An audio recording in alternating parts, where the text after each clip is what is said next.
Koba, a gente vai continuar tratando desse assunto, sobre a situação do X aqui no Brasil. Então, para entender melhor essas últimas decisões e o que envolve a liberação da rede social, a gente conversa a partir de agora com o Eduardo Maurício, especialista em direito criminal, a quem eu agradeço demais pela participação, sempre quando pode. O Eduardo participa aqui com a gente na Jovem Pan News. Doutor, seja muito bem-vindo mais uma vez à programação.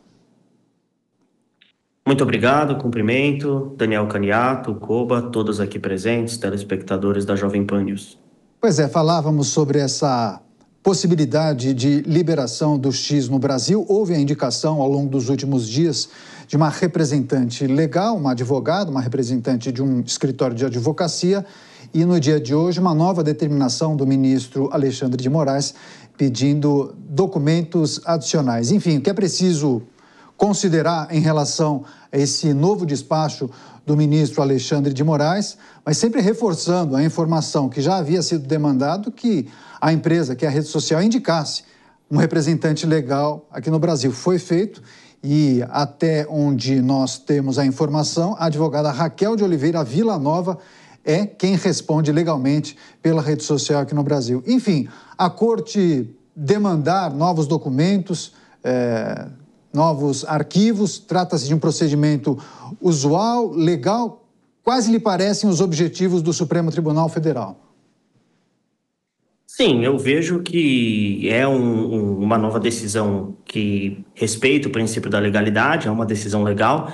Eu vejo que os principais objetivos da Suprema Corte é, de fato, garantir que o X venha a cumprir as decisões emanadas pela Suprema Corte e que, caso não cumpra, que tenha um representante legal com poderes e representação registrada na JuSesp, na Junta Comercial, para que, de fato, se o X venha a descumprir alguma decisão judicial emanada pela Suprema Corte, que tenha alguém, alguma pessoa física responsável pela empresa, que possa responder aí pelas vias legais e também, obviamente, a própria empresa, uma vez que, se não há representação legal no Brasil, fica mais difícil o controle do Poder Judiciário e até mesmo a obrigação de cumprimento de uma eventual decisão judicial.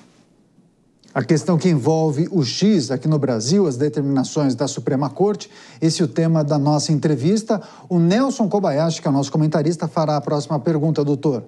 Doutor Eduardo, boa noite, é um prazer falar contigo aqui no Jornal Jovem Pan. Eu queria saber a sua análise sobre a importância dessas decisões recentes do STF como precedentes.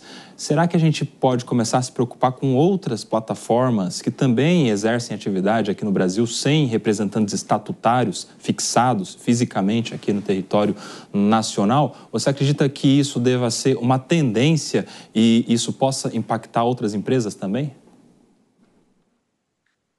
Boa noite, Nelson Kobayashi, sempre um prazer estar falando consigo. Realmente isso é uma questão muito interessante porque traz aí um marco jurisprudencial brasileiro e a gente, operador do direito, chega a refletir os efeitos dessa decisão. Obviamente, tem diversas outras empresas que não têm uma representação legal registrada na JuSesp, por exemplo, como é o caso da empresa ChatGPT e outras, e isso, obviamente, traz uma preocupação de qual vai ser a posição da Suprema Corte de agora em diante, referente a essas empresas, e também o que vai acontecer com essas empresas, qual é a reação dessas empresas. Então, obviamente, traz uma preocupação, é um marco jurisprudencial que eu vejo que é tendência agora no Brasil para as empresas com sede no exterior, que não têm uma representação legal e um registro na junta comercial junto ao Brasil, que possa aí ter uma conexão com eventuais responsabilizações judiciárias e envolve também uma questão de cooperação jurídica internacional. Pois é, doutor, eu e o Nelson Kobayashi falávamos há pouco sobre os muitos aspectos que envolvem essa situação do X aqui no Brasil. Queria que você também discorresse sobre aquelas multas que foram aplicadas ao X, que tiveram como consequência o bloqueio das contas de uma outra empresa, a Starlink, que tem um sócio em comum com o X, Elon Musk, enfim, sob o argumento de que tratava-se de um grupo econômico.